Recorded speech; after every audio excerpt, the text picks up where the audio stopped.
Hello, welcome to Hank's Maker Mentor. My name is Ruth. Last week I released a different kind of update video for the Design Space software for the desktop. I wasn't able to show you it in action, so this week we're going to do just a quick one of me showing you what those new features look like. The first of the three new features is support for the Maker 3 and Explore 3. So if you are in Design Space on the desktop, up here in the top right corner, you are able to select what machine you're using. It'll let me optimize the experience for the Maker 3, the Explore 3, the Cricut Joy, the Maker, and the Explore family, including the Explore Air 2.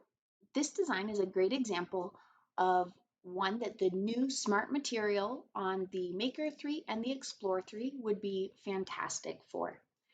The brown backdrop is my template for my wood sign. I've got about 8 inches by 48 inches, and my design itself is a total of 7 inches by about 44.5 inches. With the previous machines, I would have to do this in multiple mats and then line it up. With the smart material, I can hide my brown one because I won't need it.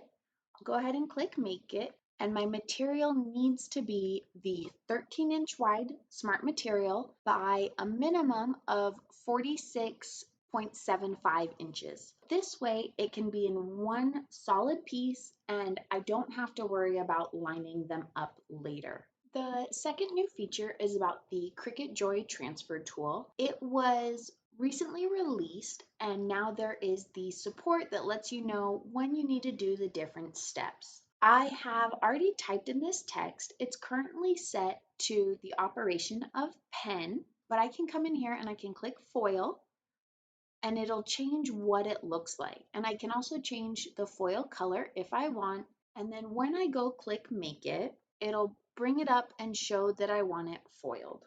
So if you're doing cards on the Cricut Joy or something else that having that extra shimmer would be very nice, this is a great way that you can do that. The last new feature is Community Like and Save. When you are in this dropdown, what used to be called My Favorites is now simply called Saved. If you see a project that you are interested in making, you'll want to click on this little bookmark down at the bottom and you'll see it says Save.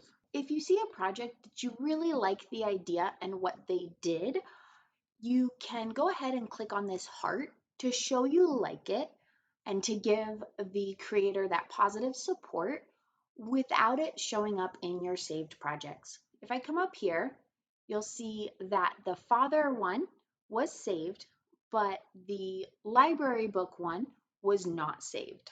I like this because I can save the ones I'm interested in making, but if I just really like it, but I'm not interested in making it, I can show that support to the other members of our Cricut community.